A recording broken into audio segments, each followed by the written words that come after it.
गया है मेरे लिए कि कैंसर के लिए तृतीय भाव देखा जाता है क्या? नहीं, कैंसर के लिए आप पूछ रहे हैं? जी जी। नहीं, कैंसर के लिए ऐसा कोई पर्टिकुलर भाव नहीं है, क्योंकि आप ये देखिए कैंसर ऐसा तो होता नहीं कि पर्टिकुलर हमारे एक ही शरीर के अंग में हो, राइट? कैंसर आप ये देखिए कभी मुख का कैंसर भी रहता है, कभी गले इत्यादि का भी रहता है, कभी है ना स्तन इत्यादि का भी रहता है ना? तो हर प्रकार, तो आप भी देखिए जहां कहीं हमारी कुंडली में इस प्रकार का योग संयोग बनेगा कि आप ये देखिए कंटिन्यू मान के चलिए 2-3 पापी ग्रह, क्योंकि हमने अभी तक कैंसर वाली जितनी भी पत्रिकाएं देखी है तो आपको बताते हैं कि उसमें एक घर में मंगल, फिर राहु, फिर शनि, या शनि मंगल राहु, अर्थात 2-3 पापी ग्रहों का क्रम से एक साथ बैठना, मतलब एक एक क्रम से बैठना, या 2-3 पापी ग्रहों का एक किसी पर्टिकुलर स्थान में बैठ जाना। जैसे एक बचपन में हमने मतलब एक लड़के को बचपन में आप ये देखिए गले का कैंसर इत्यादि हो गया था, हमको उसकी अभी भी कुंडली आती है, उसकी तुला लग्न की पत्रिका थी बालक की। अब तुला लग्न की पत्रिका थी, आप देखिए लग्न में केतु, द्वितीय स्थान में दूसरे घर में शनि और तीसरे भाव में मंगल, और शनि या राहु ऐसी कोई दशा भी मिल गई थी। तो इस प्रकार की स्थिति में उस जातक को, बच्चे को बचपन में ही 8-10 साल में ही आप देखिए गले का कैंसर होता है। तो जहां कहीं ऐसे पापी ग्रहों का, पापी प्रभाव का आप ये देखिए कि मतलब सामंजस्य बैठ जाए, मतलब 2-3 ग्रह एक साथ समूह में बैठ जाए, 2-3 पापी ग्रह उसी भाव में, अब उस भाव से जो अंग, जो शरीर का अंग देखा जाता है, तो उसी अंग में हम लोग बोलेंगे क्या हो सकता है, या वो अंग पीड़ित रहेगा, या हम लोग क्या बोलेंगे कि वो अंग जातक का पीड़ित रहेगा, या वो अंग में कहीं ना कहीं कोई समस्या इत्यादि रहेगी। अगर शुभ ग्रह की दृष्टि नहीं है तो आप ये देखिए उस जातक की कैंसर से मृत्यु इत्यादि भी हो सकती है, और अगर शुभ ग्रह से प्रभावित है तो कैंसर होगा लेकिन जल्दी पकड़ में आ जाएगा और फिर वो चीजें ठीक भी हो जाएंगी। तो ये चीजें, तो इस प्रकार हमको देखना है, ठीक है। और बाकी कैंसर के लिए राहु ग्रह कौन सा विशेष रूप से है? राहु, क्योंकि राहु बिना है आप ये देखिए कैंसर कितने भी प्रकार की, एड्स हो गया है ना, कैंसर हो गया, या आप ये देखिए इस प्रकार की कई बीमारी जो लाइलाज है, जिनका कोई इलाज नहीं है, साइरोसिस इत्यादि हो गया, या और भी ऐसी कई प्रकार से मतलब है ना बीमारी इत्यादि है। तो ऐसी बीमारी जिनका कोई इलाज नहीं है, जो लाइलाज है, उस सभी में कौन सा ग्रह आएंगे? राहु। राहु ही ऐसी बीमारी देते हैं जिनका कोई इलाज ना हो, और राहु ऐसे ग्रह हैं आप ये देखिए कि बीमारी हमें पकड़ में नहीं आती है, ठीक है। चलिए जी, बोले आशुतोष जी, बोले, फिर कश्यप मेहता जी बोले। दो प्रश्न है। एकदम कल वाली क्लास में गुरुजी जैसे आपने बताया कि शनि की दृष्टि में विभेद है, मतलब तीसरी और सातवीं में आपने कहा किसी का, तो गुरुजी क्या ऐसे मंगल की भी और जो गुरु की दृष्टि उसमें भी विभेद करेंगे हम लोग, जो उनकी 4-8 या इतना ज्यादा नहीं, क्योंकि फिर आप देखिए चीजें बहुत ज्यादा चीजें वो हो जाएंगी, मतलब है ना, थोड़ा फलादेश करने में फिर दिक्कत होगी। बाकी ग्रहों की दृष्टि में इतना ज्यादा हम इसलिए नहीं करेंगे क्योंकि बाकी जो ग्रह है उनकी दृष्टियों में इतना ज्यादा दोष नहीं होता है। आप देखिए कभी भी हमने बाकी ग्रहों को बताया कि सूर्य की दृष्टि या मंगल की दृष्टि में ना, वो जैसे ग्रह है वैसे उनका मतलब दृष्टि का फल होगा। भाई मंगल एवं सूर्य अग्नि है, तो जहां देखेंगे उस घर को जलाएंगे, उस घर से संबंधित फलों को जलाएंगे, राइट? तो उतना ही होगा। परंतु शनि, आप सबको पता है कि शनि की दृष्टि में आप देखिए क्या है दोष, कि शनि जहां देख ले वहां विध्वंस कर डालते हैं, मतलब शनि जहां देख ले वहां उसको खत्म ही कर देते हैं, अर्थात रिश्ते को ही हो सकता है खत्म कर। जैसे हमने कल आपको बताया था, और ऐसा हमने देखा भी 2-3 कुंडलियों में, यहाँ पे देखिए कि शनि जिन पत्रिकाओं में दशम भाव में बैठे हैं, कि माता से भी वो अलग हो गए एवं पिता इत्यादि या तो खत्म हो गए, या तो पिता तो पूर्ण रूप में चले ही गए, ठीक है। तो ये स्थिति है सब, ठीक है। दूसरा बस ये था गुरुजी, जैसे कल अभी आप जैसा बताया कि शनि के 10वें भाव का, अब जैसे हम जैसे पुरुष परम पुरुष की कुंडली बेच के मानते हैं, तो 10वें का वो मकर पड़ता भी है, वहां का शनि भाव, और शनि वहां बैठ के इतना ज्यादा कल अशुभ कर रहा था, वो गुरुजी थोड़ा सा बात मतलब समझ में थोड़ी नहीं, अशुभ वहां जो जिस तर्क के साथ आपने देखिए लिखा गया है, क्योंकि हम सबको पता शनि कैसे ग्रह, शनि नौकर ग्रह है, शनि को पापी ग्रह, शनि को अशुभ ग्रह बोला जाता है, ठीक है। तो अब आप ये देखिए कि शनि को निम्न ग्रह इत्यादि में बोला जाता है, इस वजह से दशम भाव हमारे कर्म का होते हुए वहां ये बोला गया है कि शनि देवता यदि दशम भाव में बैठते हैं तो आप ये देखिए कि वो हमें निम्न प्रकार का कर्म कराते हैं, अर्थात नीच कर्म कराने वाले होते हैं, राइट? क्यों? क्योंकि वो निम्न इत्यादि ग्रह है। परंतु यही यदि शनि वो अच्छे रहेंगे तो क्या करेंगे, वो हमें हर प्रकार से सब कुछ अच्छा करेंगे, लेकिन एक समय के बाद वो जो भी करें, कोई भी ग्रह आप देखिए अगर दशम भाव में शनि बैठे हैं, वो अच्छा करे बुरा करे, लेकिन वो एक समय के बाद ही रिजल्ट देते हैं, अर्थात जीवन के 30 साल तो आप मान के चलिए वो सिर्फ संघर्ष कराते हैं। अगर शनि दशम भाव में बैठे, आप समझ रहे हैं, 30 साल वो क्या कराते हैं, मात्र संघर्ष ही कराते हैं। जो भी देना शुरू करते हैं 30 वर्ष के बाद ही शुरू करते हैं, और धीरे धीरे धीरे धीरे देते हुए 34 से 36 वर्ष में पूर्ण रूप में हमें फिर देते हैं। अगर जी, बस कश्यप मेहता जी का प्रश्न है, फिर अभिनंदन जी आप प्रश्न करिएगा। बोले कश्यप मेहता जी। जी गुरुजी, मैं ये कह रहा था, आज हम केतु का लेने करने वाले हैं, केतु का, तो का हो जाए तो कारक, परम कारक और अकारक के बारे में थोड़ा बता दीजिएगा बाद में, और थोड़ा हस्त के बारे में समझा दीजिएगा गुरुजी। हर हर महादेव। चलिए ये विकल्प है। गुरुजी जी अभिनंदन, अभिनंदन जी बताएं। गुरुजी आप बोल रहे हैं, अभिनंदन जी बोले। गुरुजी शनि की दृष्टि सातवीं टकरा रहा हो और शुभ ग्रह की भी दृष्टि वहां टकराए गुरुजी, तो ऐसी स्थिति में भाई जैसा हम हमेशा बोलते हैं, आप ये देखिए कि शनि देवता अशुभ तो करेंगे ही करेंगे, ठीक है, परंतु उनकी अशुभता में थोड़ी कमी आ जाएगी। जैसे मान के चले कि शनि देवता देख रहे हैं और गुरु भी देख रहे हैं, ठीक है, किसी भी भाव को दोनों देख रहे हैं, मान लीजिए धन भाव को शनि और गुरु दोनों देख रहे हैं। अब आप ये देखिए शनि की दृष्टि से हानि होगी, और मान लीजिए 1 करोड़ की हानि लिखी है तो गुरु की दृष्टि पड़ रही तो 1 करोड़ की जगह 20 लाख की हानि होगी। तो यहाँ गुरु की दृष्टि कमी करेगा। एवं यदि जातक की उम्र 36 से पहले, अर्थात जातक की उम्र आप ये देखिए 30 साल, 32 साल, 34 साल की है, तो आप ये देखिए फिर शनि देवता ज्यादा प्रभावित करेंगे, अर्थात शनि की दृष्टि ज्यादा प्रभावित होगी। परंतु अगर जातक या जातिका 36 वर्ष की उम्र को पार कर चुका है, फिर आप ये देखिए कि शनि देवता थोड़ा शांत हो जाते हैं, मतलब क्योंकि उनकी मैच्योर एज निकल जाती है। कोई भी आप ये देखिए ग्रह की मैच्योर एज निकलने के बाद उसके जो दुष्प्रभाव हैं वो थोड़े कम हो जाते हैं। उदाहरण जैसे सपोज किसी का अष्टम भाव का मंगल है, क्योंकि अभी लास्ट में कुछ दिनों से ऐसी कुंडलियां बहुत ज्यादा आ रही है जिनके अष्टम भाव के मंगल इत्यादि है। सपोज आप ये देखिए अष्टम भाव का किसी का मंगल है, अब हम क्या कहेंगे, आप एकदम 100% गारंटी से बोलिए कि आप ये देखिए कि आपके 28 वर्ष में जीवन में कोई ना कोई घटना होगी। कितने साल में? 28 साल में, क्योंकि मंगल की उम्र कितनी है? 28 साल, और मंगल अष्टम भाव में बैठे। तो आप ये देखिए मंगल अष्टम भाव मृत्यु भाव में बैठे हैं, तो मंगल अष्टम भाव में बैठकर क्या करेंगे, आप ये देखिए कि कुछ ना कुछ वो 28वें वर्ष में घटना दुर्घटना तो कराएंगे ही कराएंगे, ठीक है। परंतु आप ये देखिए कि अब अगर 28 से जातक क्रॉस कर चुका है और 28 के बाद कोई विपरीत दशा इत्यादि आ रही है, तो मंगल फिर उतना ज्यादा दुष्प्रभाव नहीं देंगे, क्यों? क्योंकि 28 क्रॉस कर चुके। तो ठीक उसी प्रकार से आप ये देखिए शनि देवता जब जातक की उम्र 36 प्लस हो जाएगी या 36 से ऊपर हो जाएगा, तो फिर शनि देवता की दृष्टि में हो, जैसे आपने पूछा कि शनि देवता देख रहे हैं, उसके साथ साथ बृहस्पति भी देख रहे हैं, तो ऐसी स्थिति में आप ये देखिए फिर शनि देवता के दुष्प्रभाव में और धीरे धीरे धीरे कमी आने लगेगी। क्यों? क्योंकि उस जातक वो अपनी मैच्योर शनि की मैच्योर एज पार कर चुका है। ये चीज है, ठीक है। चलिए आगे और किसी का प्रश्न? अब हम लोग अपने विषय पर चलें। जी गुरुजी। गुरुजी मेरा प्रश्न था गुरुजी, गुरुजी विवाह के समय में ना जब कहते हैं कि लड़के कन्या का नाम चेंज करना, तो चंद्रमा से वर की राशि षडाष्टक देखा जाता कुछ ऐसा? ये अलग विषय है गौरव जी, अलग विषय इत्यादि आप लास्ट में पूछा करिए, या तो फिर अभी कक्षा के विषय में काटिए ना। ठीक है। चलिए अब आप देखिए पिछली कक्षा में हम लोगों ने राहु से संबंधित सब चीजें अरे महादेव अष्टम भाव का आप ये देखिए केशव जी अंतिम में पूछ लीजिएगा, है ना। अब आप ये देखिए कि अष्टम भाव का राहु हमने पढ़ लिया था, अष्टम भाव का सभी प्रकार से। अब आज हम लोग नवम इत्यादि से राहु पढ़ेंगे, और जैसा कि आप सभी ने आप ये देखिए राहु पूर्ण रूप में देखा था कि राहु क्या है, राहु जिस पापी ग्रह है, तो राहु जिस भी भाव में जा रहे हैं आप ये देखिए कि हर प्रकार से थोड़ा सा अपना पापत्व इत्यादि दे रहे हैं। मात्र तृतीय भाव एवं षष्ठ भाव 3 और 6 का राहु आपने देखा कि बहुत पावरफुल होता है। 3 और 6 का मतलब तृतीय भाव का राहु तो आपने स्वयं देखा ही था। आप ये देखिए तृतीय का राहु मतलब बड़ा वीर योद्धा, इसका तात्पर्य आप ये देखिए वो बड़े कोई वीर योद्धा इत्यादि रहे हैं, या इस प्रकार की स्थिति तृतीय का राहु एवं षष्ठ का राहु भी इसी प्रकार से होता है, ठीक है। अब आप ये देखिए कि अष्टम इत्यादि के पूर्ण रूप में राहु हो चुके थे। अब हम नवम भाव के राहु इत्यादि की चर्चा करेंगे।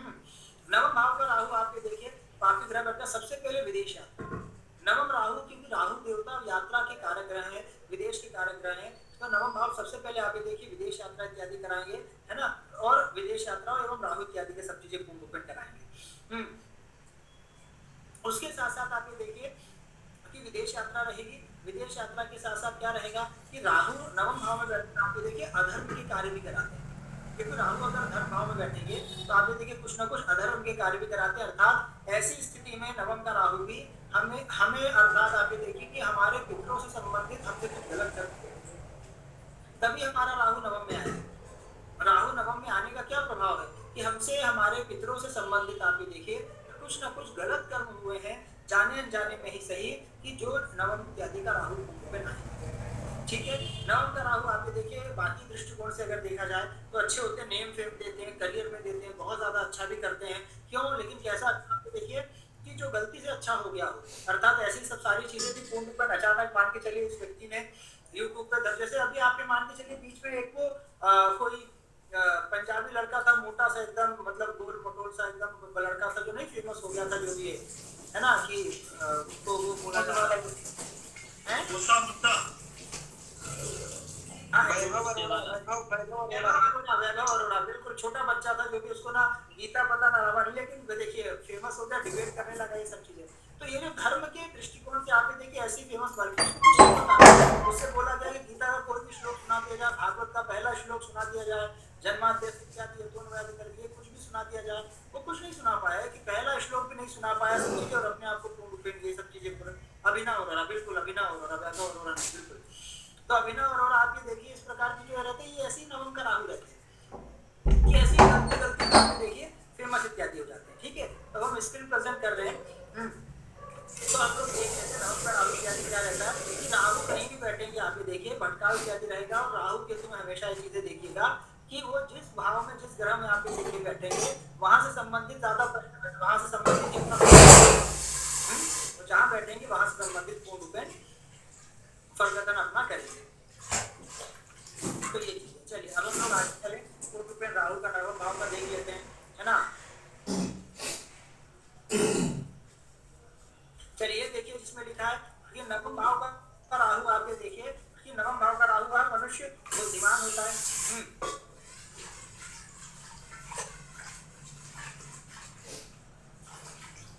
मुझे अच्छे से देख नहीं रहा है, बस एक सेकंड, अभी कोई आ रहा है, एडमिट कर ले, माइक ऑन करें। अब आप ये देखिए,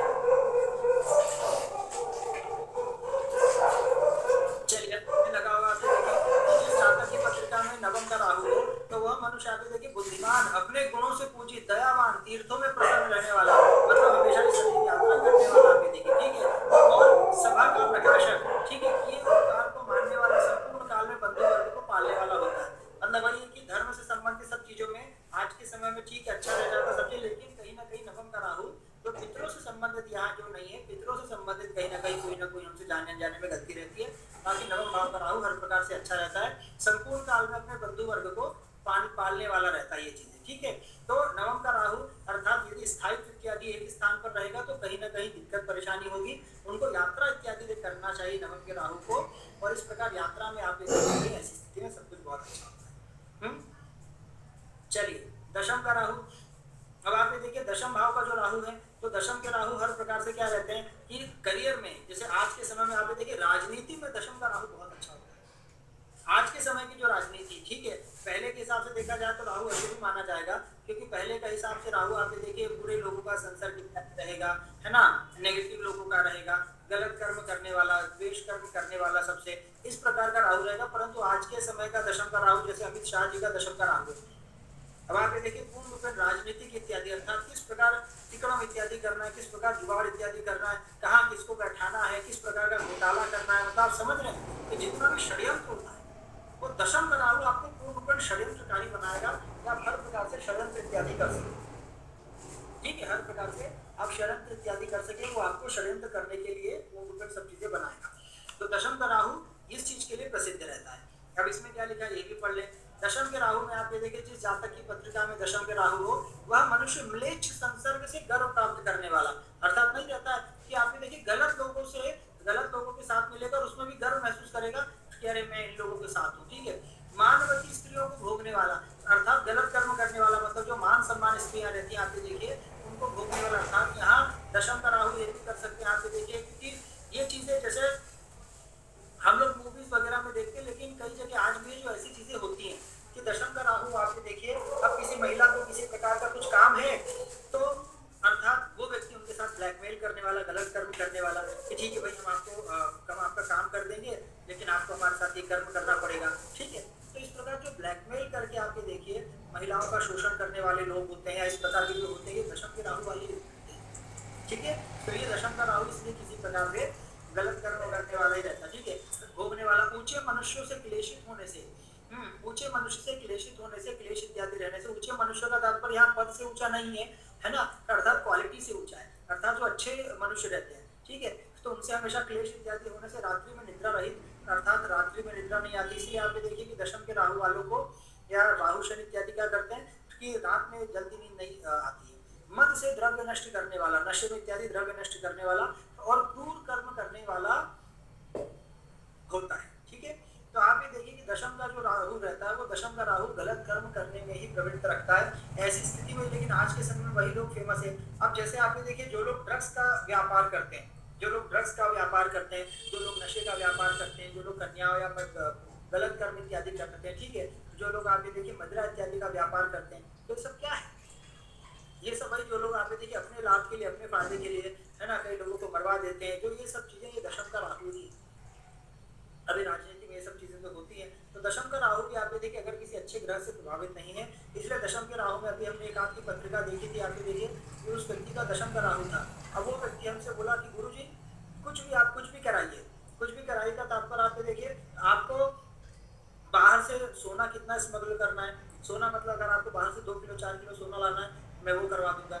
आपको ड्रग्स चाहिए, मैं वो करवा दूंगा। बोला भैया हम क्या करेंगे ड्रग्स का? बोले नहीं कुछ मैं बता रहा हूँ, मतलब मैं सब 2 नंबर के काम कर सकता हूँ। बोला ये बहुत बढ़िया बात है, बहुत अच्छी बात है। आपका दशम का राहु देखकर ही हम समझ गए कि आप सर्व सामर्थ्यवान व्यक्ति है ना, ये चीजें। लेकिन आप ये देखिए वो व्यक्ति पूर्ण रूप में हमसे मिले थे, हमको क्योंकि ऐसा अनुभव बहुत कम हुआ, मतलब है ना, बहुत ही कम ऐसा अनुभव होता है, होता भी है। वो व्यक्ति के साथ हम 1 घंटे रहे, आप ये देखिए विश्वास आप लोग नहीं करेंगे, उस 1 घंटे में मतलब इतना सर भारी हो गया हमारा और ऐसा लगा कि बस अब हम गिर जाएंगे, मतलब खड़े होने की हिम्मत नहीं रही। इतना ज्यादा सर भारी हो गया हमारा, एकदम बुखार, ऐसा लगा कि बुखार आ गया, सांस फूलने लगी। 1 घंटे में हमारी ये स्थिति हो गई कि उस व्यक्ति के साथ रहते हुए। तो ये चीजें रहती, कभी कभी आप ये देखिए इतने नकारात्मक लोगों से मिलेंगे सब चीजें कि उस नकारात्मक जैसे उनसे हटे, जैसे उनसे थोड़ा हटे, 15 से 20 मिनट बाद हम थोड़ा फ्री हुए, थोड़ा सुकून मिला। तो ये चीजें रहती है कि इसलिए आप ये देखिए कि जब तक का करते रहना चाहिए, क्योंकि आपको ऐसे इतने ज्यादा कभी कभी नेगेटिव लोग मिल जाएंगे कि आप ये देखिए आप उनका नेगेटिविटी आप उनकी नहीं झेल पाएंगे, वो आपके ऊपर हावी हो जाएगी सब चीजें। ये चीजें कि उनकी राहु की दशा भी चल रही थी और दशम का राहु इत्यादि, और बहुत ज्यादा मतलब आप मान के चलिए खराब है। ठीक है, तो ये चीज आपको अवश्य ध्यान रखना है। एकादश का राहु, एकादश का राहु आप देखिए, एकादश का राहु भी अच्छा होता है, व्यक्ति को हर प्रकार का लाभ देता है। वो भले 2 नंबर का लाभ हो, लेकिन हर प्रकार का आप देखिए लाभ देता है, मनोकामना पूर्ति देता है। एकादश का राहु आप देखिए दुनिया में सभी प्रकार की चीजों का भोग करते हैं, देश विदेश, गाड़ी बंगला, पैसा, ऐशो आराम, मतलब क्या नहीं रहता है। एकादश का राहु सब कुछ 3, 6, 11 का राहु आप ये मान के चलिए बहुत अच्छा रहता है। और हमारी 11 का राहु आप ये देखिए मनोकामना पूर्ति वाला होता है, मतलब आपको जो चाहिए वो देने वाला होता है 11 का। तो आप ये देखिए 11 का राहु हर प्रकार से सारी चीजें अच्छी देता है, किसी प्रकार से कोई दिक्कत नहीं रहता। थोड़ा बहुत भले संतान इत्यादि में कष्ट दे सकता है, बाकी सब चीजें अच्छा रहता है। अब आप ये देखिए कि जिस मनुष्य के साथ 11वें स्थान में राहु हो, वह पुत्र की उत्पत्ति का सुख और म्लेच्छों से द्रव्य का लाभ करता है। मतलब पुत्र की उत्पत्ति भी होती है और आप ये देखिए म्लेच्छों से द्रव्य का लाभ, है ना, मतलब म्लेच्छ इत्यादि से द्रव्य का लाभ करता है। वह मनुष्य नौकरों को साथ लेकर चलता है, क्योंकि एकादश का राहु है। और वह विदेश को किस लिए जाए, अर्थात इसको घर में ही संपूर्ण संपत्ति प्राप्त हो जाती है। अब ये देखिए एकादश वालों को सब कुछ बैठे बैठे प्राप्त हो जाता है एकादश के राहु। वह विदेश किस लिए जाए, अर्थात इसको घर में ही संपूर्ण संपत्ति प्राप्त हो जाती है, समझ रहे हैं। तो आप देखिए घर में सब कुछ प्राप्त हो जाता है। तो आप देखिए धूर्तों के साथ उसकी मैत्री होती है और उसका भय मानकर सब उसे द्रव्य देते हैं। अब आप ये देखिए आप डर के कारण दे या सम्मान के कारण दे या प्रेम के कारण दे, किसी भी कारण दे, आप ये देखिए पैसा आने से मतलब है। तो एकादश का राहु इस प्रकार से हर प्रकार से अच्छा रहता है। आज के समय के दृष्टिकोण से देखिए अच्छा है, परंतु आप पाप पुण्य के दृष्टिकोण से पूछेंगे कि गुरुजी आप ये बताइए एकादश का राहु क्या पुण्य करवाता है, तो हम बोलेंगे ना, एकादश का राहु पाप पुण्य के दृष्टिकोण से अच्छा नहीं रहता, अर्थात वो पाप कर्म से ही लाभ देता है। जैसे अभी हमने दशम का राहु बताया, तो दशम का राहु आपको देखिए जो लाभ इत्यादि देंगे, जो दशम का राहु जो कर्म कराएंगे तो गलत कर्म ही कराएंगे। अर्थात जो अभी हमने व्यक्ति के बारे में बताया, उस व्यक्ति ने बोला कि देखिए गुरुजी मैंने ऐसा नहीं, मैंने स्टार्टिंग में अच्छे काम भी किए, मतलब जितना लेकिन मैं अच्छे काम किए, मैंने 1 नंबर का धन कमाया, उससे डबल मेरे ऊपर कलंक लगता गया। इससे पता चलता है आप देखिए आपके राहु और ग्रह कितने, मतलब जो मैंने अच्छे काम किए, आप देखिए मैंने 1 नंबर का धन कमाया, तो उसके बाद मेरे उतने पैसे की चोरी का इल्जाम मेरे ऊपर लग गया, ठीक है, ये इल्जाम लग गया। लेकिन जब मैंने 2 नंबर के काम किए, मेरे पास खूब पैसा आया, खूब सम्मान मिला, सब चीजें अच्छी हुई। तो यही रहता है कि आप देखिए अगर दशम इत्यादि का राहु है तो ऐसे लोगों को 2 नंबर का ही फिर आपको जाते हैं 2 नंबर का कार्य मत करिए। अरे अगर उनकी कुंडली में लिखा है 2 नंबर का काम, तो आपको क्या लगता है आपके मना करने से वो नहीं करेंगे 2 नंबर का काम? वो तो करेंगे ही करेंगे। बस आप ये, अब आप क्या करना है, अब आप ये कहिए कि भाई ठीक है, आपको भी पता है देखिए 2 नंबर का धन इत्यादि आता है, तो इसमें से आप ये देखिए कुछ आप मतलब हम लोग के शास्त्रों में है कि दशांश निकाला जाता है, अर्थात जो लाभ का 10% भाग है तो उसका वो निकाला जाता है, परंतु वो 1 नंबर का जब आप धन कमाए तो उसका दशांश निकाला जाता है, या 2 नंबर का धन कमा रहे हैं तो इसका कम से कम आप ये देखिए 2-3 दशांश निकालिए, अर्थात 30% निकालिए। और हम आपके सामने बैठे हैं, हम सर्व सामर्थ्य ब्राह्मण हैं, हम 30% आराम से दे सकते हैं, तो कम से कम अपनी कमाई का जो 2 नंबर की कमाई कर रहे हैं उसका 30% भाग आप हम या हमारे भाइयों को दीजिए। हमारे भाइयों का मतलब या तो हमें या तो हमारे जैसे ब्राह्मण को दीजिए। तो अगर वो 1 करोड़ कमा रहा है तो सीधा सीधा कम से कम 30 लाख रुपए तो मिनिमम देखिए, उससे कम में नहीं दी होगी अगर आपको पुण्य वो करने हैं तो। कुछ नहीं देगा वो गुरुजी, कुछ नहीं देगा। कहते कि गुरुजी बैठो घर। बिल्कुल, आप जैसे ब्राह्मण होगा तो वास्तव में कुछ नहीं देगा, हमें बिल्कुल पूरा विश्वास है, परंतु हम जैसे ब्राह्मण होंगे हमें वो नहीं देगा। 10% तो हम लोग निकाल ही लेंगे। चलिए खैर, तो आपने देखिए आप समझ गए कि दशम एकादश का जो राहु रहता है तो इसी प्रकार सब चीजें रहता है। ठीक है, द्वादश का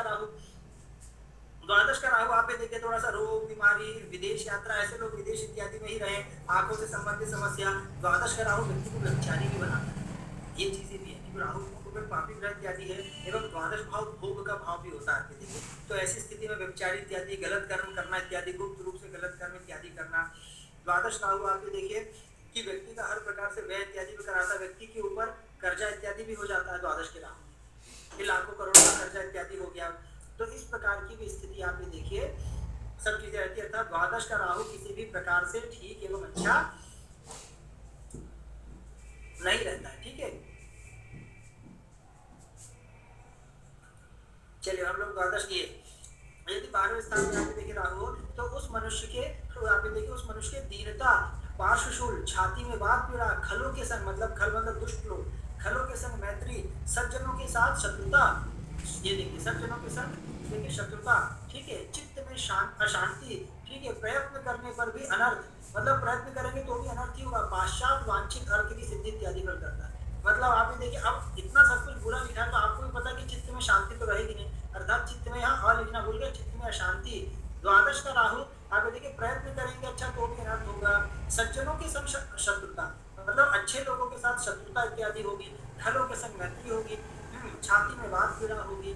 तो आप देखिए और चाचा लोगों से कष्ट इत्यादि। द्वादश के राहु वालों को अपने चाचा लोगों से बचना चाहिए। चाचा एवं पिताजी के मतलब भाई है, तो बड़े बड़े पिताजी हो, ताऊ जी हो या फिर चाचा इत्यादि हो, ऐसे लोगों से आप देखिए बचना चाहिए।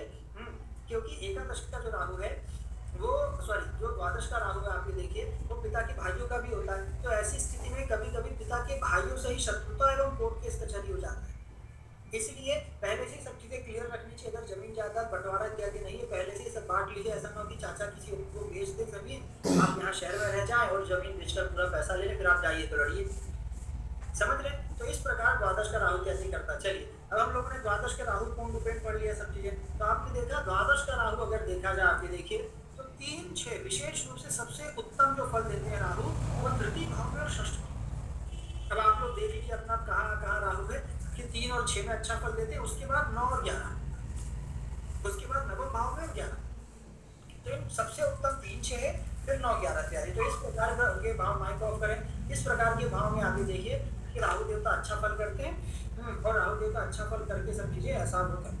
तो हम लोग केतु में चलते हैं। केतु में भी आप देखिए यही 3-6-11 इत्यादि, 3-6-9 इत्यादि यही भाव आएंगे। जिस प्रकार हम लोगों ने राहु के फल कथन को पढ़ा, भाई 12 में शय्यासुख इत्यादि देंगे, भोग में क्यों कमी करेंगे। यहाँ आप देखिए द्वादश का राहु तो भोग को और बढ़ाएगा ना अगर पापी ग्रह इत्यादि बैठेगा, और आप देखिए भोग को बढ़ाएगा। अपनी पत्नी के अतिरिक्त आप देखिए वो दूसरों की महिलाओं एवं कन्याओं के ऊपर गलत नजर भी रखेगा, और आप देखिए उनके साथ दूसरों के साथ भोग इत्यादि करा जाता है। जैसे हमने बताया द्वादश का राहु व्यक्ति को व्यभिचारी इत्यादि भी बनाता है। तो ये चीजें भी है, इसलिए गलत होगा। अब आप देखिए केतु कहीं भी बैठे वो पूर्ण रूप में मोक्ष कराएगा। ठीक है, आप समझ रहे हैं। केतु आप देखिए क्योंकि मोक्ष वाले ग्रह हैं तो केतु कहीं भी बैठे पूर्ण रूप में क्या कराएगा, मोक्ष कराएगा। हर प्रकार से वो मोक्ष ही रखेगा। ठीक है, तो केतु इस प्रकार प्रकार की स्थिति में पूर्ण रूप में ये करेंगे। अब आप ये देखिए कि केतु क्या बलि मांगते हैं, केतु को क्या चाहिए, बलि। तो क्या मानते हैं कि भाई हमें बलि चाहिए। तो आप ये देखिए केतु जिस स्थान में बैठेंगे वहां से संबंधित पहले बलि इत्यादि लेंगे, उसके बाद ही फिर केतु अपना फल इत्यादि देंगे। जैसे लग्न का केतु की हम लोग बातचीत करें, आप लोग खुद देखिए, आप ये देखिए कि जिन बच्चों का या जिन भी जातक एवं जातिकाओं का लग्न का केतु होगा, तो आप ये देखिए कि जिन लोगों का लग्न का केतु पूर्ण रूप में होगा, उनके जन्म से पहले आप ये देखिए कोई ना कोई घटना दुर्घटना अवश्य हुई होगी। या तो उनके पहले उनके माता पिता की कोई संतान नष्ट हुई होगी, या तो उनके आने के आसपास आप ये देखिए साल 2-3 साल में कोई घटना दुर्घटना, आग लगना, चोरी होना, नाना का जाना, नानी का जाना। आप समझ रहे हैं, लग्न का केतु बलि मांगता है, अर्थात आपके आने से पहले या तो आपके आने के 1-2 साल के अंतराल में ही वो देखिए कोई ना कोई आपके घर परिवार में घटना दुर्घटना इत्यादि होती है। देखिए जैसे वरुण जी बोल रहे हैं, जी गुरु जी, मतलब इनके साथ कुछ ना कुछ हुआ था, इनका लग्न का केतु है। तो यही है कि लग्न का केतु बलि मांगता है, अर्थात देखिए इनके दादाजी गए थे, तो वही है, कोई ना कोई मतलब लग्न का केतु है, मतलब वो कोई ना कोई को ले ही जाएंगे। तो एक ये लग्न का केतु रहता है। तो इस प्रकार की से हमने कई लोगों को देख, आप अपने बड़े भाई बहन इत्यादि को भी देख सकते हैं। आप ये देखिए और अवश्य ये पूछेगा कि लग्न का केतु है, इसका मतलब आपकी मतलब जो जिसके लग्न का केतु है उसके पहले उसके बड़े भाई बहन भी कोई ना कोई नष्ट हुए, उनके माता होता है ना भाई संतान इत्यादि कुछ नष्ट हो जाती है, तो ऐसी स्थिति भी होती है। और अगर या तो बड़े भाई या बड़े बहन रहेंगे तो जब आपका जन्म होगा उस समय उनका कोई ना कोई दिक्कत होगी। जैसे एक कर्क लग्न की पत्रिका थी, हमने बहुत पहले जब हम ऑफलाइन पढ़ाते थे तब हमने एक जातक से पूछा था, तो उसने बोला था कि जी गुरु, जब हमारा जन्म हुआ था तो हमारे उसी के कुछ दिन आसपास ही हमारे बड़े भाई का पूरा सर फट गया था। तो इस प्रकार से, ठीक है, तो ये चीज है। तो लग्न का केतु आगे देखिए इसमें क्या लिखा, हम लोग पढ़ लेते हैं। यदि किसी जातक की पत्रिका में आप ये देखिए लग्न का केतु है, तो वह मनुष्य भ्राताओं के साथ कलह करने वाला, भी देखिए क्या है, मतलब भ्राताओं के साथ कलह करने वाला, अर्थात भ्राताओं को कष्ट देने वाला होता है, ठीक है, और दुर्जनों से भय पाने वाला। उसका मन व्याकुलता को प्राप्त होता है और स्त्री आदि की चिंता से सदा उद्विग्न में रहता है, और शरीर में वात रोग से होने वाली अनेक प्रकार की पीड़ा करते रहती है। अब आप सबको पता है, देखिए लग्न में केतु रहेंगे तो सप्तम भाव में राहु रहेंगे। तो लग्न का केतु है वो मतलब केतु को हर घर से पूर्ण रूप में मोक्ष नहीं कराएंगे सीधा सीधा। जैसे राहु, आप ये देखिए राहु मात्र 3 और 6 में अच्छे थे, वैसे ही केतु भी 3, 6 और 9, 11 में अच्छे रहेंगे। राहु केतु यदि किसी भाव में अच्छे होते हैं तो वो 3, 6, 9, 11 बस यही आप मान के चलिए कि 3, 6, 9, 11 में ही राहु देवता अच्छे होते हैं। हाँ, केतु का द्वादश भाव में भी अच्छा माना जाता है, क्योंकि ध्वजा योग एक प्रकार से बनता है, केतु ध्वजा के कारक होते हैं, और जब द्वादश भाव में केतु बैठ जाते हैं तो आप ये देखिए वो व्यक्ति को फिर मोक्ष की प्राप्ति दिलाते हैं, इसलिए द्वादश के बस केतु अच्छे होते हैं। अदरवाइज 3, 6, 9, 11 में राहु केतु अगर बैठेंगे तभी अच्छा फल करेंगे। इसके अतिरिक्त केंद्र त्रिकोण में राहु केतु तभी अच्छे होंगे जब वो किसी शुभ ग्रह से या राजयोगी ग्रह से या परम कारक ग्रह से संबंधित रहेंगे। आप समझ रहे हैं, जब तक वो परम कारक ग्रह से संबंध नहीं करेंगे तब तक राहु केतु केंद्र त्रिकोण में अच्छा फल नहीं दे पाएंगे, ठीक है। द्वितीय का केतु, अब आप देखिए द्वितीय भाव भी मारक भाव होते हैं, ठीक है। तो द्वितीय का केतु आपको कुटुंब से दूर करता है, आपको देखिए धन से दूर करता है, अपने मुख का कोई दोष इत्यादि दे देता है, या तो आप बोल नहीं पाते हैं, मतलब कुछ ना कुछ केतु द्वितीय भाव में बैठकर आप ये देखिए घटना दुर्घटना हानि इत्यादि कुछ ना कुछ कर देगा। द्वितीय भाव का आप देखिए यदि केतु स्थित हो तो द्वितीय भाव की जिस जातक की पत्रिका में द्वितीय भाव में केतु हो तो आप धन के कारण राजा से अवज्ञा, धन के कारण किससे, राजा से आप देखिए अव्यग्रता, ठीक है। धान्य का और आश्रित स्थान का नाश, मतलब कुटुंब इत्यादि का नाश है ना, जो धन धान्य इत्यादि आप देखिए उनका नाश, मुख रोग अर्थात मुख का विनाश, कुटुंब और मित्र आदिकों के साथ विरोध यह फल करता है, मतलब कुटुंब के साथ भी विरोध हो जाता है और मित्र आदिकों के साथ भी विरोध हो जाता है, तथा मधुर वचन और सत्कार का अभाव करता है, मतलब ना मधुर वचन बोल पाता है ना उसको सम्मान सत्कार किया जाता है। यदि सौम्य ग्रह के भवन में हो तो अपने घर में हो तो अत्यंत सुखकारक होता है। वही जैसा हमने बताया कि अगर शुभ ग्रह के घर में हो जाए और परम कारक ग्रह इत्यादि की स्थिति में हो जाए तो बहुत अच्छी स्थिति करता है, ठीक है। अब आप ये देखिए, अब हम इसमें पढ़ते जाए जो हमने लिखा है, आप ये देखिए, क्योंकि तृतीय का केतु, अब तृतीय का केतु जैसा हमने पहले बताया 3, 6, 9, 11 का केतु अच्छा रहता है, विशेष रूप से 3, 6 का तो बहुत अच्छा रहता है, ठीक है। अब आप ये देखिए कि यदि तृतीय स्थान में केतु हो तो शत्रु नाश करता है, विवाद, धन, भोग, ऐश्वर्य, विषय, सुख, तेज ये फल करता है, और सुहृद वर्गों का नाश बाहु पीड़ा भय उद्वेग चिंता से व्याकुलता से इन फलों को भी करता है। अब आप सबको पता है कि तृतीय का केतु जो है वो देखिए कि तृतीय भाव पराक्रम वाला भाव है, ठीक है। तो पराक्रम का भाव होने से क्या करता है, आप ये देखिए कि पराक्रम का भाव होने से शत्रुओं का नाश करेगा, है ना, विवादों का नाश करेगा, धन देगा, भोग धन का भोग कराएगा, ऐश्वर्य विषय सुख तेज देगा, सब कुछ करेगा। परंतु तृतीय भाव से हम क्या क्या देखते हैं, भाई। तो सबसे पहले तृतीय का केतु आप देखिए, इसीलिए तृतीय के केतु में आप देखिए या तो भाइयों से दूर रहेंगे या तो छोटे भाई को कोई ना कोई दिक्कत रहेगी, बाहु पीड़ा, क्योंकि भुजाएं हम कहाँ से देखते हैं, तृतीय भाव से। तो भुजाओं में पीड़ा होगी, आप देखिए भय इत्यादि बना रहेगा, चिंताएं बनी रहेंगी, उससे चिंताओं से हम बेचैन रहेंगे, घबराहट रहेगी, बेचैनी रहेगी। इस प्रकार ये सब चीजें पूर्वकल फल करता है।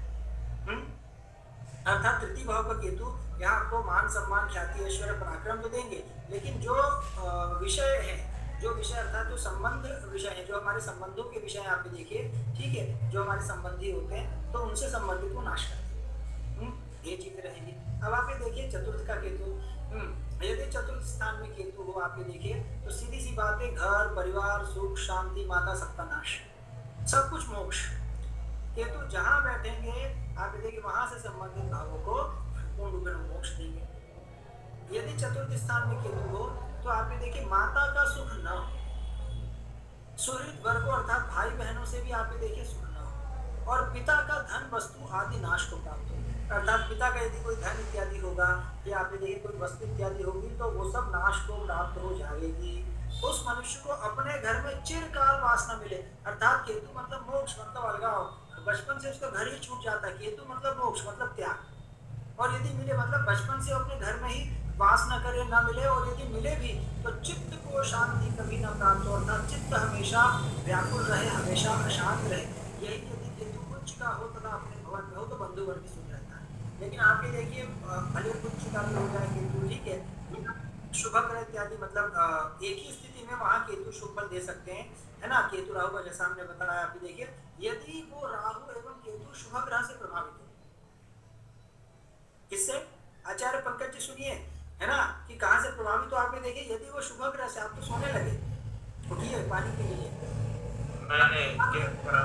जब केतु इत्यादि या राहु इत्यादि जब शुभ ग्रहों से प्रभावित हो जाए, जैसे मान के चलिए केतु शुक्र और गुरु से प्रभावित हो गए, ठीक है, अब इस स्थिति में वो भले सुख दे सकते, जैसा हमने बोला राहु केतु जिसके शुभ ग्रहों के घर में बैठ जाए, शुभ ग्रहों के साथ बैठ जाए, आप ये देखिए तो फिर केतु सब चीजें पूरा। एक व्यक्ति की हमने पत्रिका देखी थी, केतु शुक्र के साथ, चलिए ठीक है, धीरे धीरे बोलते कोई दिक्कत नहीं। अब आप देखिए कि एक जातक की पत्रिका हमने देखी थी कि केतु शुक्र के साथ, शुक्र के ही घर में था, नवम भाव में, कन्या लग्न की पत्रिका थी। अब कन्या लग्न की पत्रिका में थी, आप ये देखिए कि केतु नवम भाव में वृषभ राशि आएगी, तो नवम भाव में आप ये देखिए शुक्र के घर में यदि केतु बैठेंगे, शुक्र के घर में बैठेंगे और केतु के साथ शुक्र ही थे और शुक्र के घर में थे, तो राहु कहाँ बैठेंगे, तीसरे घर में। जब नवम भाव में केतु रहेंगे तो तीसरे भाव में राहु रहेंगे, तो आप सब राहु, आप सबको पता तृतीय का कितना अच्छा होता है। अब आप ये देखिए उस जातक की केतु का समय इत्यादि आया और केतु के समय में उस जातक का विवाह हो गया। केतु की बात किसकी महादशा अंतर्दशा आती है, केतु के बाद शुक्र आता है, केतु के बाद शुक्र